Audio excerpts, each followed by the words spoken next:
আসমান আর জমিন আল্লাহ যেদিন তৈরি করেন সেই দিন তার কিতাবের ভেতরে 12টা মাসের নাম তিনি লিপিবদ্ধ করেছিলেন। তার ভেতরে রবিউল আউয়াল আছে। যদিও কোরআনে কারিমে আল্লাহ 12টা মাসের নাম সরাসরি উল্লেখ করেননি, শুধু একটা মাসের নাম দিয়েছে। কি বলেন তো? রমাদান। বাকি কোনো মাসের নাম কোরআনে নেই। ইন্না ইদ্দাতাশ শুহুরি ইনদাল্লাহি 12 শাহরান ফি কিতাবিল্লাহ। এই 12টা মাসের নাম আছে। আসমান জমিন আল্লাহ যেদিন বানিয়েছেন ওই দিন তিনি লিপিবদ্ধ করেছেন এই 12টা মাসের নাম। বলেন যে রবিউল আউয়াল 12টার পর থেকে যে আরম্ভ হবে, এটা কি বয়স 1-2 বছর, 5-7 বছর, কত হাজার হাজার বছর আমরা জানি না। আমরা এদেশে বহু মানুষের জন্মদিন, মৃত্যুদিন এবং প্রত্যাবর্তন দিন পালন করি। এই পৃথিবীর শ্রেষ্ঠ মানুষ যিনি আসতেছেন যে মাসে, সেই মাস আমাদের সামনে ছায়া ফেলতে যাচ্ছে, এই মাসকে ওয়েলকাম জানানো দরকার না? আমরা যে সমস্ত বিষয়গুলো ওয়েলকাম জানাই, স্বাগতম জানাই, ওগুলো স্বাগতম জানানোর মতো না। বল বিফাদলিল্লাহি ওয়া বিরহমাতিহি ফাবিযালিকা ফালিয়াফরাহু ওয়া খায়রুম মিম্মা ইয়াজমাউন। আল্লাহ তাআলা বলেন সূরা ইউনূসের 58 নম্বর আয়াতে আছে, নবী আপনি বলেন তামাম দুনিয়া যা পেয়ে আনন্দে আছে, আমি আল্লাহ তোমাদের মাঝখানে যাকে পাঠাচ্ছি আনন্দের বিষয় সেই মুহাম্মদুর রাসূলুল্লাহ। সুতরাং তাকে যারা পেয়েছে তারা যেন আনন্দে থাকে বা আনন্দ করে। ওয়া খায়রুম মিম্মা ইয়াজমাউন। তামাম দুনিয়া যা পেয়ে, যা গেইন করে, যা অ্যাচিভ করে, যা অর্জন করে, আনন্দ করে, এগুলো একটাও স্থায়ী না। একটাও স্থায়ী, এমনকি কারো আদর্শ স্থায়ী না। এ পৃথিবীতে একজনের আদর্শ স্থায়ী এখন আছে, কিয়ামত পর্যন্ত থাকবে ইনশাআল্লাহ, মুহাম্মাদুর। সুতরাং তারা আদর্শে যারা আছেন তারা আনন্দ করতে পারে, তারা খুশি হতে পারেন মন থেকে, তারা উল্লাস করতে পারেন এই অর্থে যে আমি মুহাম্মাদুর রাসূলুল্লাহর উম্মত। হুয়া জিতাবাকুম, তিনিই তোমাদেরকে নির্বাচিত করেছেন। আমা জাআলা আলাইকুম ফিদ-দীনি মিন হারাজ। আর দিনের উপরে মুহাম্মাদুর রাসূলুল্লাহর আদর্শের উপরে চলতে গিয়ে যে সমস্ত বাধা বিপত্তি আসে, এগুলো আল্লাহ নিজের পক্ষ থেকে সব দায়িত্ব নিয়ে দূর করে দিয়েছে। আপনি কথার অর্থ বোঝেন? আজ আমরা বিশ্বনবীর আদর্শে যারা আছি এদেশে, বিপদ আপদ মুসিবত যাই আসুক না কেন, এটা আমি নিজে সরাতে পেরেছি, আপনি পারবেনও না। এ বিপদ আপদ মুসিবত ষড়যন্ত্র সব সরানোর দায়িত্ব কার? এই জন্য আমাদের কোনো টেনশন নেই। ওয়ালা তাহিনু ওয়ালা তাহজানু ওয়া আনতুমুল আ'লাউনা ইন কুনতুম মুমিনিন। কোনো ভয় নেই, কোনো টেনশন নেই, কোনো চিন্তাও নেই, এমনকি দুশ্চিন্তাগ্রস্ত হওয়াও নিষেধ মুমিনের। ইন কুনতুম মুমিনিন, যদি মুমিন হতে পারো, ওয়া আনতুমুল আ'লাউনা, তোমরা বিজয়ী হবে না, হবেই। আমি আরবি গ্রামার পড়ে দেখেছি, মুবতাদা সব সময় মারেফা হয়, খবর হয় নাকেরা, অনির্দিষ্ট। কিন্তু খবরও যদি নির্দিষ্ট হয়ে যায়, মারেফা হয়, তাহলে ইফিদুল হাসরা, হসরের ফায়দা দেয়। তখন বাংলা অর্থ দাঁড়ায়, শেষে হর্ষাই দেওয়া লাগে। আল্লাহ তাআলা ওয়া আনতুম আ'লাউনা দিতে পারতেন, আলিফ লাম বাদ দিলেও আমি অর্থ করতে পারতাম। যারা আলেম আছে তারা আলিফ লাম বাদ দিয়ে পড়তে দেন, আমি নেড়া আরবি সব জেজবত দিয়ে দেব। আমি অর্থ আপনি বাংলা ভাষা ইংরেজি ভাষায় করে দেব, কিন্তু আনতুমুর আ'লাউনার আগে আলিফ লাম দিলেন। আমরা চিন্তা ভাবনা করে দেখলাম এখানে আলিফ লাম দেওয়ার কারণ আল্লাহ নিজে দায়িত্ব নিয়ে গ্যারান্টি দিচ্ছেন, তোমরা বিজয়ী হবেই। একটা শর্ত তুলু লাগিয়েছেন, ইন কুনতুম মুমিনিন, যদি মুমিন হতে পারো। বলেন তো বিজয় দেওয়ার একচ্ছত্র মালিকানা কার? আরো জোরে বলেন। মুক্তিযুদ্ধ হয়েছিল 71 সালে। আল্লাহ যদি বিজয় না দিতে, এদেশের যত মানুষ ছিল সবাই মিলে মুক্তিযুদ্ধ করলেও জয় পাওয়া সম্ভব ছিল, এটা আমরা বিশ্বাস করি। কিন্তু ফৌজু পাগলা বিশ্বাস করে। ফৌজু পাগলা গত কয়েকদিন আগে বলেছি যে ফজরের নামাজ যদি পড়বেন, কোরআন শরীফ পড়বেন, এরপরে মুক্তিযুদ্ধর গান বাজাবেন। একটা কথা হইল, যদি কোরআন শরীফ পড়ার পরে যদি বলতো আপনারা হাদিস পড়বেন কয়েকটা, এরপরে দেশের জন্য দোয়া করবেন, তো মেনে নিতাম। মুক্তিযুদ্ধের গান বাজানো লাগবে কোন কারণে? মুক্তি যুদ্ধ হয়েছিল, স্বাধীন হয়েছিলাম, আল্লাহ বিজয় দিয়েছিলেন। এটা কোনো মানুষের কৃতিত্ব না, মানুষ কাজ করেছে, এতটুকু দায়িত্ব তার। বিজয় দেওয়ার একচ্ছত্র মালিকানা আমরা বিশ্বাস করি। আরো জোরে বলেন। এই আয়াতের ভেতরে ছিল বিজয় আল্লাহ দেবেই, তাহলে বিজয় দেওয়ার একচ্ছত্র মালিকানা আল্লাহ। তাহলে মমিন হওয়ার দায়িত্ব কার? বলেন বলেন। ও বলছে আল্লাহর। আল্লাহ মমিন হবে? আল্লাহ তো মমিন আছে। আল্লাহর যে 5,000 নাম, তার ভেতরে আমরা 99টা কম বেশি জানি। এখানে মমিন নামে একটা নাম নেই। আল্লাহ তো নিজে মমিন আছে, উনি আবার মমিন হবে কেন? ওনার ওপর বিশ্বাস করে আমাদের মমিন হওয়া লাগবে। তাহলে আমরা আজ আনন্দিত এই কারণে যে আমরা এমন একজনের উম্মত, তার উম্মত হওয়ার জন্য নির্বাচিত হওয়া লাগে। হুয়াজতাবাকুম, তিনি তোমাদেরকে নির্বাচিত করেন। আমার প্রশ্ন, নির্বাচিত হওয়া লাগে যেই পদ্ধতিতে, তার নাম কি? নির্বাচন। আপনারা কি ঘুমিয়ে গেলেন? বলেন, নির্বাচিত হওয়া লাগে যে পদ্ধতিতে, এর নাম কি? এই যে এই 17 বছর চলছে, নির্বাচন হয়েছে। আমার এখন 33 বছর। 18 বছর থেকে যদি ভোট দিতে আরম্ভ করতাম, আমি 3 বার ভোট দিতে পারতাম, একবারও পারি না। তার মানে অন্তত এই আমার বয়সী যারা, এই 30, 32, 33 বছর যাদের বয়স, তারা নির্বাচন কি এটা আমরা জানি না। তাহলে এতদিন যারা আমাদের মাথার উপরে নির্বাচিত আমরা এই কথা বলে চালিয়েছে, এরা ডাহা মিথ্যাবাদী না? এমনকি যেটা পালিয়েছে ওটা এখনো মুখ জোর করছে যে আমি নির্বাচিত ছিলাম, আমারে উৎখাত করা হয়েছে। এত বড় শয়তান আর এত বড় মিথ্যাবাদী। আপনি নির্বাচিত ছিলেন, কে বলে আপনাকে নির্বাচিত? নির্বাচনই তো হয়নি, নির্বাচিত হইলেন কি করে? নির্বাচিত তো হওয়া লাগে নির্বাচনের মাধ্যমে। এই কথা বলেন না কেন? সুতরাং আগামীতে অনেকে চড়া গলি দিয়ে এদিক ওদিক দিয়ে আবার ওই কাজ করতে চাচ্ছেন না। এদেশে নির্বাচনের বাইরে কেউ নির্বাচিত হতে আর পারবেন না। আমি খোলাখুলি বলছি, এটা রেকর্ড হচ্ছে, সারা দেশে যাচ্ছে। অনেকেই সত্য মিথ্যা মিলিয়ে বিভিন্ন ষড়যন্ত্রের মাধ্যমে তারা জানাতে চায় বাংলাদেশ জামাত ইসলামী নাকি ষড়যন্ত্র করছে দেশে যেন নির্বাচন না হয়। এই যে কোরআন শরীফ আমার হাতে, এটা ডাহা মিথ্যা কথা। এই 1 বছর 1 মাসের ভেতরে বাংলাদেশ জামাত ইসলামী শুধু একমাত্র দল যারা নির্বাচনের সব কাজ অলরেডি আরম্ভ করে দিয়েছে। আপনি বলেন তো, এটা কি মিথ্যা কথা বললাম? এখনো কোন দলের লোক এইভাবে মাঠে নেমেছে? আমরা তো নেমেছি আগে। আপনি কোন কারণে এই দলের উপরে মিথ্যা তহমত চাপিয়ে দেন?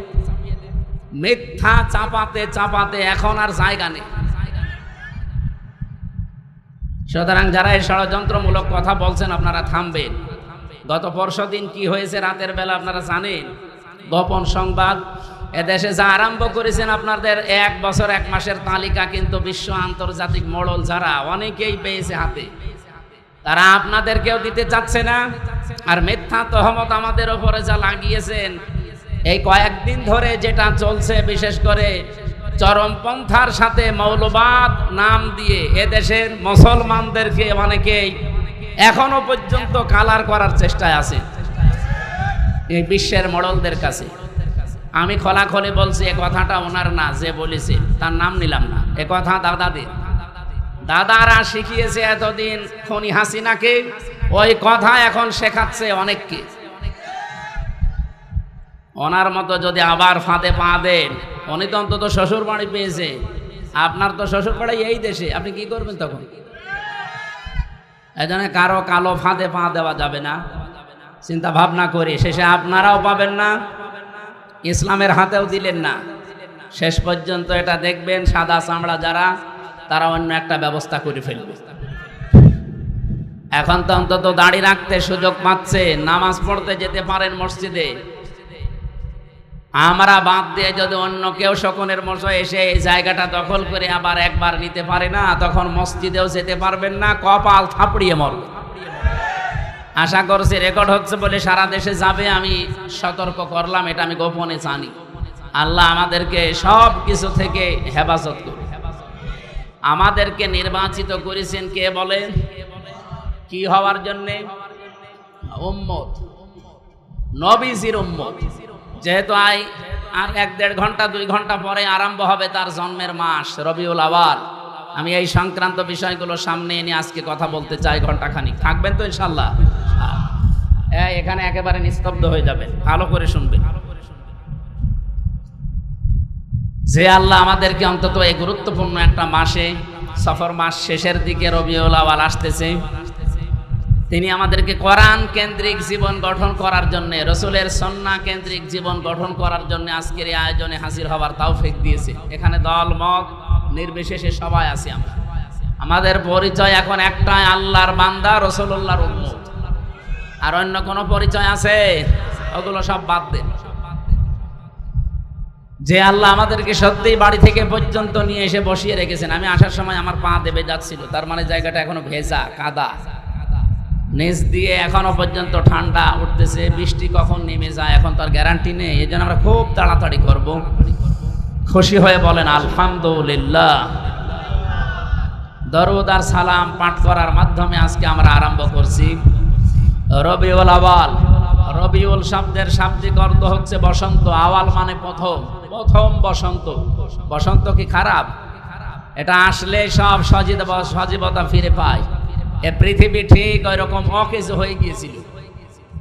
রব্বুল আলামিন বলেন লাকাদ মান্নাল্লাহু আলাল মুমিনিনা ইয বাআসা ফীহিম রাসূলাম মিন আনফুসিহিম ইয়াতলু আলাইহিম আয়াতিহি ওয়া ইউযাক্কিহিম ওয়া ইউআল্লিমুহুমুল কিতাবা ওয়াল হিকমা ইলা আখিরি আয়াত।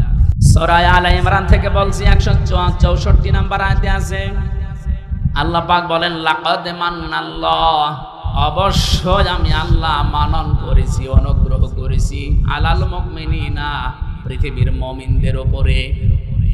আমরা যারা ঈমান এনে মুমিনের দাবি করছি, আমাদের উপরে সব চাইতে বড় মানান, অনুগ্রহ, দয়া আল্লাহর কি?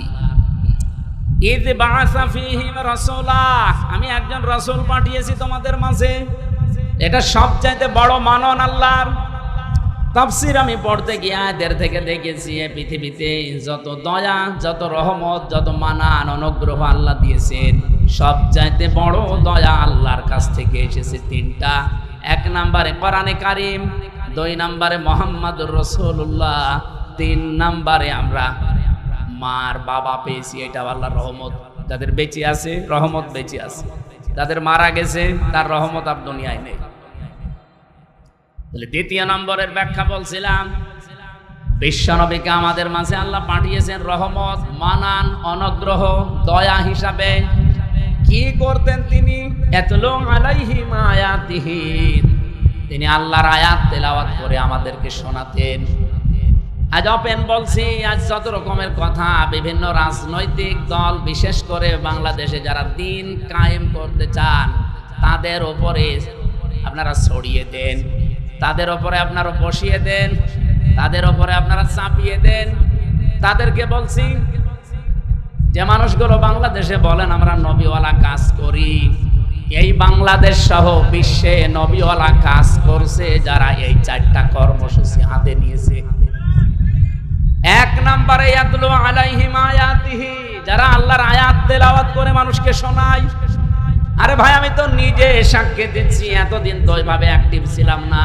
জেল থেকে বের হয়ে অ্যাক্টিভ হয়ে দেখলাম বাংলাদেশ জামাত ইসলামী এবং ইসলামী ছাত্র শিবির আর ইসলামী ছাত্রী সংস্থা, এই 3টার ভেতরে আমি শুধু পেয়েছি তারা কোরআন তেলাওয়াত করে আগে মানুষকে শোনাবে। এটা প্রথম কর্মসূচি। এটা শোনাতে হলে নিজের যোগ্যতা লাগবে। এজন্য তাদের 15টা পয়েন্ট প্রতিদিন লেখা লাগে। তার প্রথম পয়েন্টে আপনি কোরআন শরীফ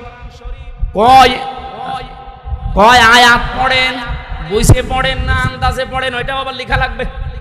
হাদিস আপনি কয়টা পড়েন, বুঝে পড়েন না ব্যাখ্যা সহ পড়েন না আন্দাজে পড়েন, ওইটাও লেখা লাগবে। আরো তো 13টা বাদ দিলাম। আপনি এই 2টাই ধরেন, নবীওয়ালা কাজ করতে হলে অবশ্যই আপনাকে কোরআন জানা লাগবে। এক কথা বলেন এখানে, বাংলাদেশ জামাত ইসলামীতে যোগ দিতে হলে আপনাকে যদি আস্তে আস্তে উপরে উঠতে হয়, মাস্ট বি কোরআন জানা লাগবে। জামাতের কোন রকম হয়েছে, কোরআন পড়তে পারে না, আপনি বাংলাদেশ পুরাটা যদি দেখাতে পারেন আমি ওয়াজ বাদ দিয়ে দেব। আমি নিজে তো সারা দেশে গেছি, আমার নিজের জেলা থেকেও বলছি, আমার মতো আমির হামজা, আমি হাফেজ, কোরআনের উপর আমার অনার্স মাস্টার্স করা। আমার রকম হতে গিয়ে যিনি দায়িত্বে এসেছিলেন ঢাকা থেকে 120টা প্রশ্ন করেছি। আমার মতো মানুষ 120টা প্রশ্ন, কোরআন কেন্দ্রিক প্রায় 20টা, পরিবার নিয়ে 20টা। এতদিন পর্দার ওয়াজ করেছি, কিন্তু খাস পর্দা কি এটা আমি নিজে উপভাবে মানতাম না। অক্টোবরের 13 তারিখে রোকন হওয়ার পর থেকে আমি বাস্তবে দেখেছি যে পর্দা কি জিনিস আর কেন করা লাগে। জামাত ইসলামের কথা আমি এই জন্য বলছি, বাংলাদেশে 73টা সংগঠন আছে, দল আছে।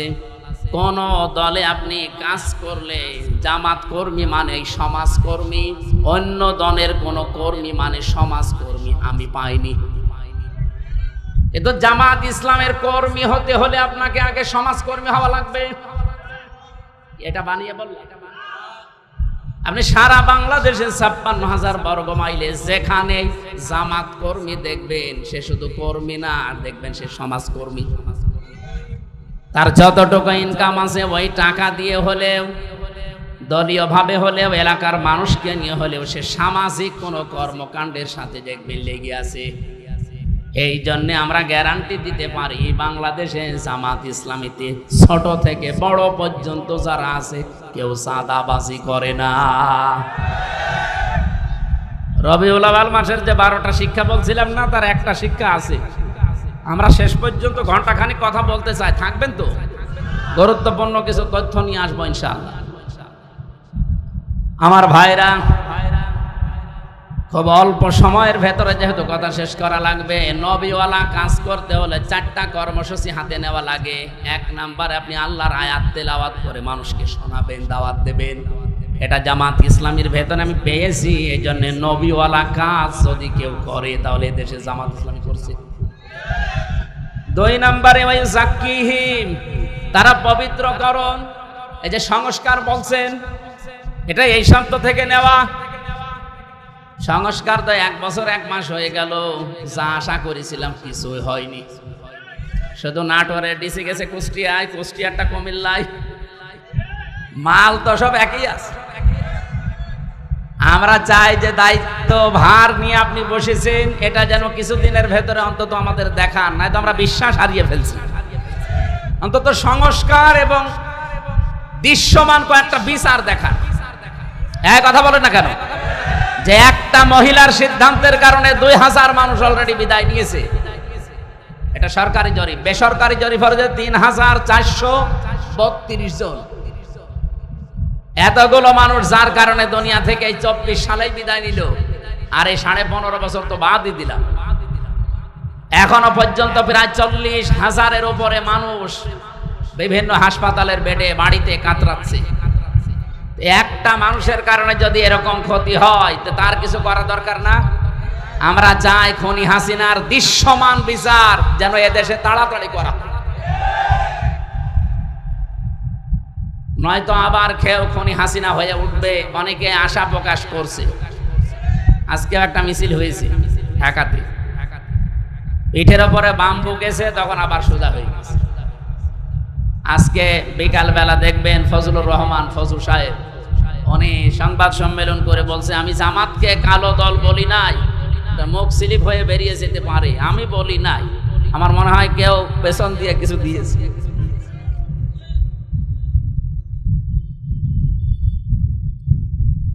আমার ভাইরা, আমি শুধু ইঙ্গিত দিয়ে গেলাম। কোরআনে কারিমে এরকম 4টা জায়গায় 4টা আয়াত একই রকম শুধু শব্দ হেরফের করা আছে। সূরা বাকারা 129 নম্বর আয়াত, সূরা বাকারা 152 নম্বর, 151 নম্বর আয়াত, সূরা আলে ইমরান 164 নম্বর আয়াত, আর সূরা জুমা 2 নম্বর আয়াত। এই 4টা জায়গায় একই কথা আছে যে নবীওয়ালা কাজ করতে হলে এইগুলো করা লাগে।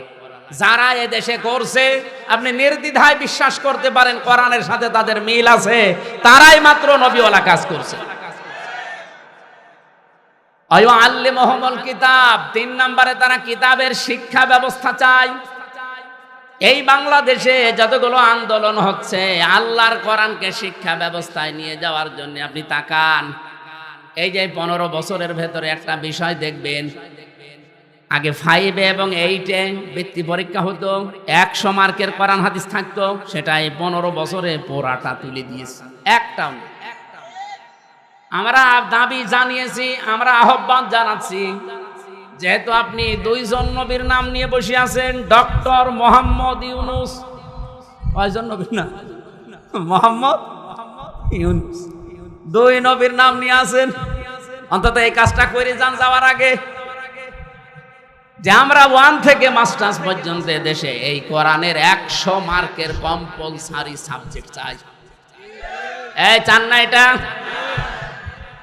সেদিন বাংলাদেশ জাতীয়তাবাদী দলের একজন সর্বোচ্চ পর্যায়ের নেতা, ওনার কাছ থেকে আহ্বান পেয়েই তিনি এসেছিলেন। বাংলাদেশের পথিতযশা যারা আলেমে দিন আছে বড় বড়, ডক্টর কাজী ইব্রাহিম, মুফতি ইব্রাহিম, এরপরে শায়েখ আহমদুল্লাহ, এরপরে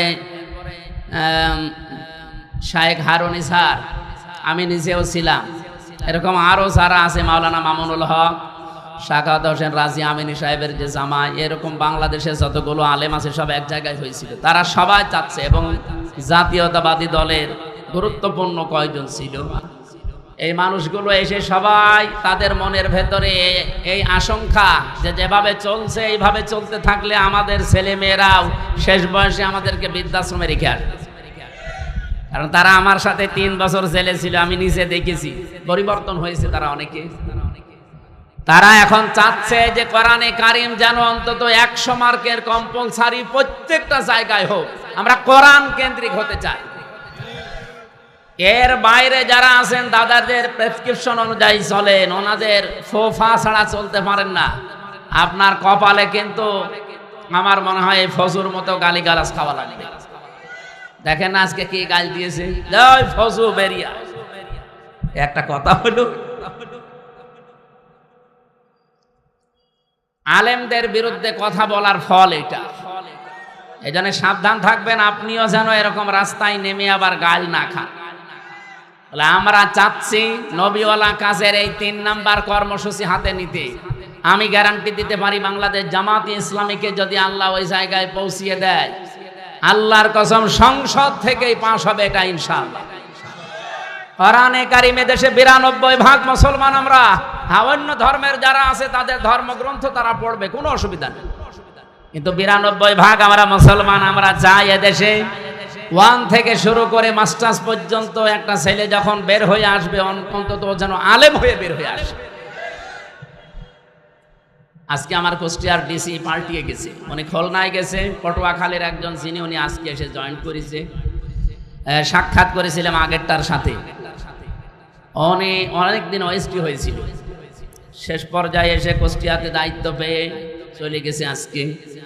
আমি যতটুকু কথা বলে তার সাথে বুঝেছি, ভেতরে তার কোরআনে কারিমের যতটুকু আলো আল্লাহ দিয়েছে, এই জন্যে কুষ্টিয়াকে অন্তত সাদাবাজ মুক্ত করার জন্য তিনি চেষ্টা চালাচ্ছিলেন।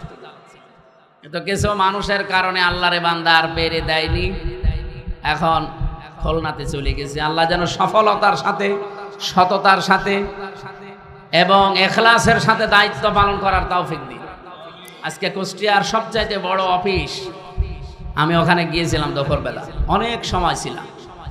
উনি আমারে বলছিলেন, আমি প্রায় 16-17 বছর ওএসডি হয়েছিলাম, আল্লাহ যখন আমাকে দায়িত্বে এনেছেন, আর আমি যতদিন কুষ্টিয়ায় আছি, উনি গ্যারান্টি অন্তত আমাদের 8-9 জনের সামনে দিলেন যে যারা সততার দিক থেকে, চরিত্রের দিক থেকে 1 বছরে এগিয়ে আছে, আমি তাদের মাধ্যমে কুষ্টিয়াতে কাজ করতে চাই। তিনি নাম নেয়নি, কিন্তু আমি জেনেছি তারা হচ্ছে বাংলাদেশ জামাত ইসলাম। 1 বছর 1 মাসের ভেতরে তাদের কোন চরিত্রে খুঁত পেয়েছেন আপনি? বিড়ি খায় এমন একজন কর্মী পেয়েছেন, বাকিগুলো তো বাদই দিলাম।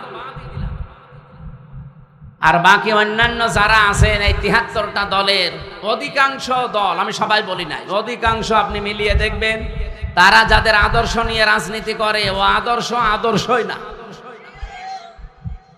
তা আমাদেরকেও যারা মওদুদির অনুসারী মওদুদীর উম্মত পর্যন্ত বলে ডাকেন। আপনি মানুষ, আমরা মওদুদীর উম্মত মানে, মওদুদীর অনুসারী মানে আমরা তাকে ফেকার ইমামও মানি না, তাকে আমরা মাযহাবের ইমামও মানি না। তার হাজার হাজার দিক নির্দেশনা আছে, শুধু একটা বিষয় আমরা গ্রহণ করেছি, এই গণতান্ত্রিক পদ্ধতিতে ইসলামকে তার জায়গা মতো নিয়ে ইসলামের কাজগুলো করার এই একটা পদ্ধতি নিয়েছি। আপনার যদি এটা ভালো না লাগে আপনি অন্যটা নেন, কিন্তু আপনি আমাকে মওদুদীর উম্মত বলেন, অনুসারী বলেন, কোন কারণে? আমি কি তার মতো টুপি মাথায় দিয়েছি? বলেন, তার টুপির যে সাইজ আপনি দেখেননি? আমি তার মতো যে যে পোশাক তার যা আছে সব কিছুকে আমার তার মতো আছে, আমি একটা শুধু নিয়েছি। আপনার যদি ভালো না লাগে আপনি ওটা নিয়েন না, কিন্তু এরকম গালিগালাজ করবেন না। এটা কিন্তু আর আগস্টের 5 তারিখের আগে নেই, 24 সালের, এখন 25 সালের সেপ্টেম্বরের কয় তারিখ আজকে? আগস্টের 25 তারিখ চলছে। সুতরাং আমরা সাবধান হব। এখন আর আমাদের মুখে যেহেতু লাগাম নেই, সত্য কথা বলতে আর কোনো বাধা আছে? আগেও বলতে পারতাম, কিন্তু মুখ চেপে ধরা হতো। এখন চেপে ধরেন তো দেখি। আর আসবেন না আমি জানি, আসবেন কি করে? আপনি তো পালিয়েছেন। আমার ভাইরা, নবীওয়ালা কাজের যে দোহাই দিয়ে আমরা অনেকে মানুষকে ধোঁকা দিচ্ছি, আজকে আমি বলতাম না এটা। শুধুমাত্র তেলাওয়াতকৃত আয়াতটা, এই সূরা কি আনআম 165টা আয়াত আছে, এটা নাজিল হয়েছে মক্কায়। এখান থেকে একটা বিষয় আমার মাথার ভেতরে ঘুরপাক খাচ্ছে, এই কারণে নিয়ে আসলাম এটা। 4 নাম্বারটা আগে বলি, তারপরে আমি বলছি। ওয়াল হিকমা, হিকমতের সাথে কাজ করা লাগবে। আজ যারা কথা মিডিয়ার সামনে এসে আলেম নামে কলঙ্ক, তারা জালেম নাম নিয়ে এগুলো বলেন যে 5 কোটি মানুষ এক জায়গায় হলেই কি ইসলাম কায়েম হয়ে যাবে? 5 কোটি না, এ বাংলাদেশের সব মানুষ এক জায়গায় হলেও ইসলাম কায়েম হবে, এ কথা আমরা বলি না। ঢাকার মহাসমাবেশে ইসলাম কায়েম হয়ে যাবে কথা কেউ বলেছে বাংলাদেশে? বলেন। আপনি আগ বাড়িয়ে বলতে গেলেন মানে অবশ্যই আপনার পেছনে কেউ কাতুকুতু দিচ্ছে। কেউ না জানুক, আমরা তো জানি 5 কোটি 5 লাখ 5,000 মানুষ এক জায়গায় হলে ইসলাম কায়েম হবে, কথা আমরা যেহেতু বলি না, সুতরাং এইটা আমাদের দিকে চাপিয়ে আপনি কোন দিকে ইঙ্গিত করছেন আপনি ভালো জানেন, আমরাও হালকা জানি। আমরা এটা হেকমাত হিসাবে এই অনুষ্ঠানটা করতে যদিও 3 কোটি 3.5 কোটি টাকা খরচ, কিন্তু এটার দ্বারা ইসলামের, বিশেষ করে এদেশে ইসলামপন্থী মুসলমানদের যা হয়েছে 100 বছরও এটা হয়নি। এক সমাবেশে আন্তর্জাতিক মহল থেকে বিশেষ করে যতগুলো রাষ্ট্রদূত বিশ্বের কাজ করে এই দেশে, সব এখন জামাত অফিসে এসে ধর্ণা দেয়। আপনি দেখেছেন প্রতিদিন বাংলাদেশে বিভিন্ন দেশের রাষ্ট্রদূত, বিভিন্ন দেশের উপপ্রধানমন্ত্রী পর্যন্ত এসে দেখা করে যাচ্ছে। এমনি করে তারা। বিদেশি সাংবাদিক আমি যাদের সাথে পরিচিত হয়েছিলাম ওই দিন, তারা পর্যন্ত বলেছে যে একটা দলের ডাকে এত মানুষ এক জায়গায় হয়, এটা পৃথিবীর মনে হয় প্রথম ইতিহাস। ওই সাংবাদিক ফ্রান্সের, উনি ইংরেজিতে বলছিলেন যে একটা দলের ডাকে এত মানুষ ঢাকাতে, এটা মনে হয় পৃথিবীর প্রথম ইতিহাস, এত মানুষ এক জায়গায় হয়। গত 2 দিন আগে ভারতের তামিলনাড়ুতে বিজয় থালাপতি, ওনার নামটা আমি ভালো জানি না, বিজয় থালাপতি এরকমই দেখলাম পত্রিকায়, উনি ডাক দিয়েছে 4 লাখ মানুষ এসেছে। আর বাংলাদেশ জামাত ইসলামের আমির ডাক্তার শফিকুর রহমান ডাক দিয়েছিল 4 লাখ। আমার মনে হয় গণনার বাইরে।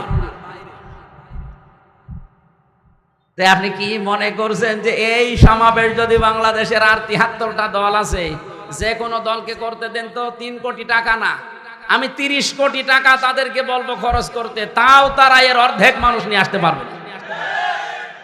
কারণ আমরা যারা এদেশে জামাত ইসলামী থেকে ওই জায়গায় গিয়েছিলাম, এটা ইবাদত মনে করে গিয়েছিলাম। এটা একটা হেকমা।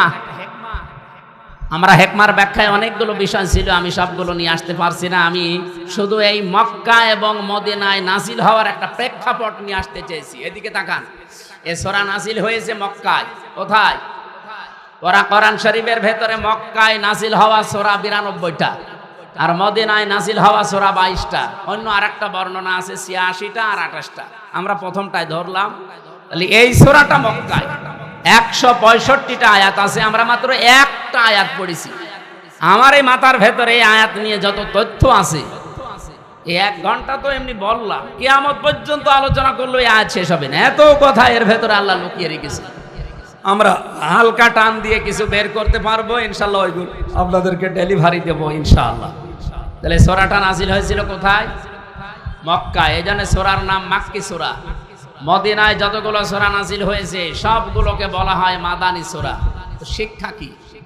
আপনি দেখবেন যতগুলো সূরা মক্কায়, এই 92টা সূরার কোন জায়গায় ইয়া আইয়ুহাল্লাযীনা আমানু পাবেন।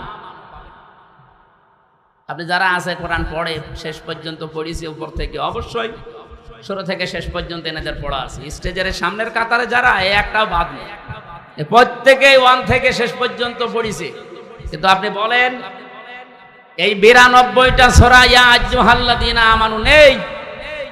ইয়া আইয়ুহাল্লাযীনা আমানু, ওহে যারা ঈমানের দাবি করো, এই কথা আছে শুধুমাত্র মাদানী সূরার এই 22টা সূরা, তাও 89 জায়গায় শুধু। বলেন এবার বাস্তবতা কি?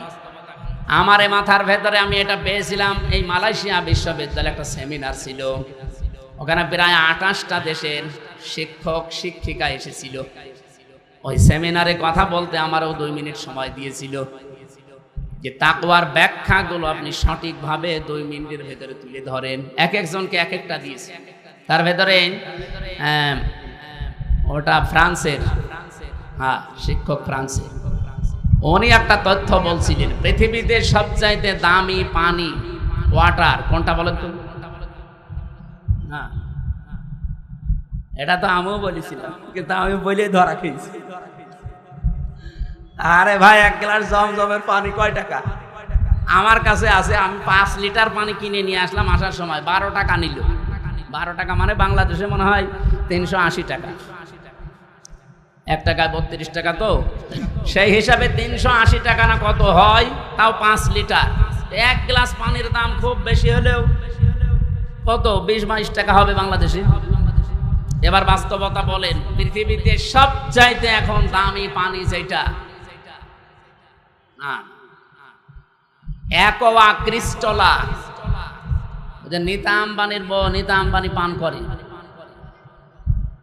কি না, কি আম্বানি ওনার নাম? মুকেশ আম্বানির স্ত্রী নীতা আম্বানি।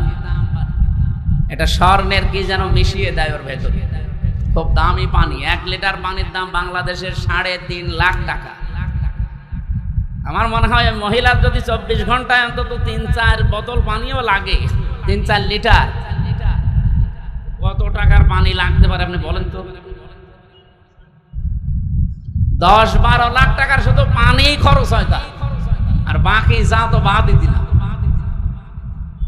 এই পানিটা খুব দামি পানি। এই প্রশ্নের উত্তর আমি ওই দিন, আমিও আপনাদের মতো একেবারে হুসুকে বাঙালি, জমজমের পানি, জমজমের পানি আমার এই হিসাব মিলিয়ে স্যার আমারে জিজ্ঞাসা করছে কোথা থেকে এসেছে। আমি বললাম আরবিতে, বললাম যেহেতু মেন বাংলাদেশ, উনি আরবি ইংরেজি অনেকগুলো ভাষা আয়ত্তে আছে ওনার। আমারে বলছে যে এইভাবে লেখাপড়া করলে হবে, বিশ্ব সম্পর্কে জানা লাগবে না? তো ওই সেমিনারে একটা বিষয় আমি পেয়েছিলাম এইটা, তার ভেতরে যেহেতু জ্ঞান অর্জন করলে ওইটা আবার পৌঁছিয়ে দেওয়া লাগে। এ নির্দেশ কার? বাল্লেগো আন্নি ওয়ালাউ, একটা বাক্য যদি জানো ওটা পৌঁছিয়ে দাও। সেই হিসাবে আমি পৌঁছিয়ে দিতে চাই, সঠিকভাবে তুলে ধরবো, মানবেন তো ইনশাআল্লাহ?